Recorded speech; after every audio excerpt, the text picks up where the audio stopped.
নতুন পুরাতনের সমন্বয়ে 90 পরবর্তী সময়ে দলের ভিতরে এবং বাহিরে বহু অপশক্তি চক্রান্ত ষড়যন্ত্র করে জাতীয় পার্টিকে ভাঙার অপচেষ্টা করা হয়েছে বলে মন্তব্য করেছেন চট্টগ্রাম মহানগর জাতীয় পার্টির ভারপ্রাপ্ত সভাপতি ও জাতীয় পার্টির চেয়ারম্যানের উপদেষ্টা আলহাজ আবু তাহের।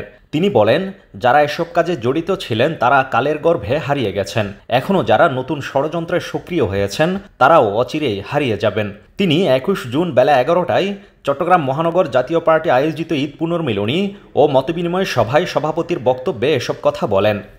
জাতীয় পার্টি কেন্দ্রীয় কমিটির অন্যতম সদস্য মহানগর জাতীয় পার্টির সহসভাপতি মোহাম্মদ ওসমান খান, আরও দুজন কেন্দ্রীয় কমিটির সম্মানিত সদস্য উপস্থিত আছেন।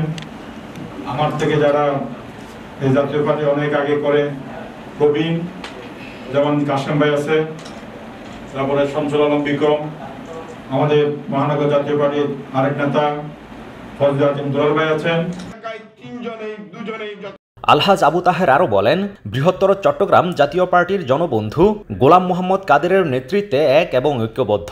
পল্লীবন্ধু হোসাইন মোহাম্মদ এরশাদ প্রতিষ্ঠিত জাতীয় পার্টি জিএম কাদেরের হাতে রেখে গেছেন। জনবন্ধু জিএম কাদেরের নেতৃত্বের কোনো বিকল্প নেই। জিএম কাদেরের হাতেই জাতীয় পার্টি একমাত্র নিরাপদ বলে মন্তব্য করেন তিনি।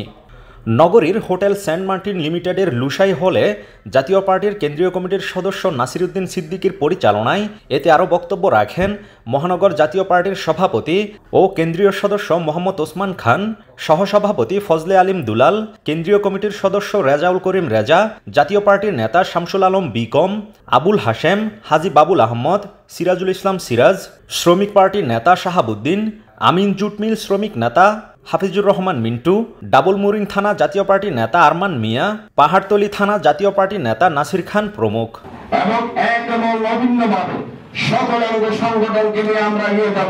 মতবিনিময় সভায় মহানগরীর আওতাধীন ওয়ার্ড থানাসমূহের সংগঠনকে তৃণমূল পর্যায়ে সম্মেলনের মাধ্যমে নতুন করে সংগঠিত করার সিদ্ধান্ত গ্রহণ করা হয়। পরে নেতাকর্মীরা মধ্যাহ্নভোজে মিলিত হন।